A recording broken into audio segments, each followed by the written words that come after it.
প্রিয় অষ্টম শ্রেণীর শিক্ষার্থীরা, শুভেচ্ছা নিও। আজকে আমি তোমাদের 2025 সালে বাংলাদেশ ও বিশ্ব পরিচয় বিষয়ের নতুন বই থেকে 12তম অধ্যায় বাংলাদেশের প্রাকৃতিক সম্পদ এর পার্ট 2 এর কাজ সমাধান করে দেব।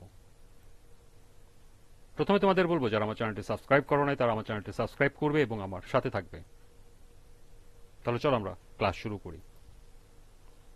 12তম অধ্যায় বাংলাদেশের প্রাকৃতিক সম্পদ, 128 পৃষ্ঠার কাজ। বাংলাদেশের প্রাকৃতিক সম্পদ কিভাবে আমাদের আর্থ-সামাজিক অবস্থার উন্নয়ন ঘটাবে। চলো এখন আমরা এই কাজের সমাধান দেখে নিই। এর সমাধান হবে, বাংলাদেশের প্রাকৃতিক সম্পদ আমাদের আর্থ-সামাজিক অবস্থার উন্নয়নে গুরুত্বপূর্ণ ভূমিকা রাখতে পারে। সঠিক পরিকল্পনা ও টেকসই ব্যবস্থাপনার মাধ্যমে এই সম্পদগুলোকে কাজে লাগিয়ে দেশের অর্থনীতি শক্তিশালী করা যায়, কর্মসংস্থান বাড়ানো যায় এবং মানুষের জীবনযাত্রার মান উন্নত করা যায়। নিচে কিছু দিক তুলে ধরা হলো। 1. উৎপাদন ও কর্মসংস্থান বৃদ্ধি। আমাদের দেশ কৃষি প্রধান। এদেশের মাটি খুব উর্বর। এই উর্বর মাটি যথাযথভাবে ব্যবহার করলে কৃষি উৎপাদন অনেক বেড়ে যাবে। অন্যদিকে শিল্পায়নও করতে হবে পরিকল্পিতভাবে। কৃষিকাজে উন্নত প্রযুক্তি ব্যবহার করলে উৎপাদন বাড়বে এবং নতুন নতুন কর্মসংস্থানের সৃষ্টি হবে গ্রামে। ফলে কাজের জন্য তখন আর গায়ের লোক শহরের দিকে ছুটবে না। 2. জ্বালানি খাত। প্রাকৃতিক গ্যাস বাংলাদেশের জ্বালানি খাতের সবচেয়ে গুরুত্বপূর্ণ সম্পদ। এটি বিদ্যুৎ উৎপাদন, শিল্প প্রতিষ্ঠান ও পরিবহন খাতে ব্যবহৃত হয়। বিদ্যুৎ উৎপাদনের মাধ্যমে শিল্প, কৃষি এবং তথ্য প্রযুক্তি খাতেও উন্নতি ঘটছে। এছাড়াও সৌর ও বায়ু শক্তি ব্যবহার করে গ্রামীণ এলাকায় বিদ্যুৎ সরবরাহ সহজতর হচ্ছে, যা গ্রামীণ মানুষের জীবনযাত্রার মান উন্নয়নে ভূমিকা রাখছে। 3. সুষম খাদ্যের অভাব পূরণ। বর্তমানে গবাদি পশু, হাঁস মুরগি ও মৎস্য এই 3 ধরনের প্রাণীর সম্পদেরই ব্যবহার বেড়েছে। এর ফলে সুষম খাদ্যের অভাব পূরণ হচ্ছে। অন্যদিকে লক্ষ লক্ষ খামার সৃষ্টির ফলে বহু মানুষের কর্মসংস্থান হচ্ছে। অতিরিক্ত পশুপালনের খালে প্রাকৃতিক সম্পদের কারো চাপ সৃষ্টি হচ্ছে। তবে অতিরিক্ত পশুপালনের ফলে প্রাকৃতিক সম্পদের উপর চাপ সৃষ্টি করা হচ্ছে। এখানে হবে সম্পদের, একটু সংশোধন করে নিও। 4. নদীমুখী অর্থনীতির প্রসার।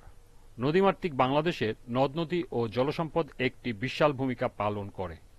নৌপথে যোগাযোগ ও মাছ চাষে এই সম্পদের গুরুত্ব অপরিসীম। নদীমুখী অর্থনীতি গড়ে তুললে গ্রামীণ জনগোষ্ঠীর জীবনমান অনেকটাই উন্নতি করা সম্ভব।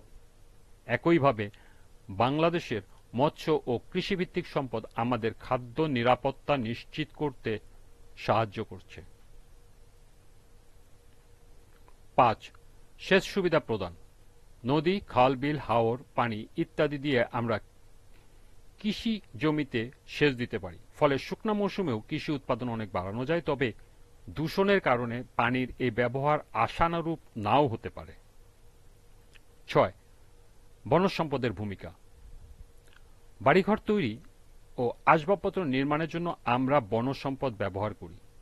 আবার প্রকৃতিতে তাপমাত্রা কমানোর জন্য বনজ সম্পদ অত্যন্ত প্রয়োজনীয় ভূমিকা পালন করে। সুন্দরবন বাংলাদেশের অন্যতম প্রাকৃতিক ঐশ্বর্য, যা শুধু জীব বৈচিত্র্যের আধারই নয়, বরং পরিবেশ সুরক্ষার জন্য এক গুরুত্বপূর্ণ সম্পদ। 7. শিল্পের উন্নয়ন এবং ব্যবহার প্রসার। দেশের গ্যাস, কয়লা ও চুনাপাথর আমাদের জীবনযাত্রার কাজে লাগছে। বিভিন্ন খনিজ সম্পদ ব্যবহার করে শিল্প কারখানা চালু থাকে। এর মাধ্যমে কর্মসংস্থান সৃষ্টি এবং স্থানীয় অর্থনীতি শক্তিশালী হয়। এভাবে প্রাকৃতিক সম্পদের ব্যবহার হচ্ছে এবং শিল্পের প্রসার ঘটছে। 8. পর্যটন শিল্প বিকাশ। সুন্দরবন, কক্সবাজার সমুদ্র সৈকত এবং অন্যান্য প্রাকৃতিক সৌন্দর্যের স্থানগুলো পর্যটকদের জন্য আকর্ষণীয় করে এবং পর্যটন শিল্পকে উৎসাহিত করে। এতে স্থানীয় অর্থনীতিতে নতুন কর্মসংস্থান তৈরি হচ্ছে।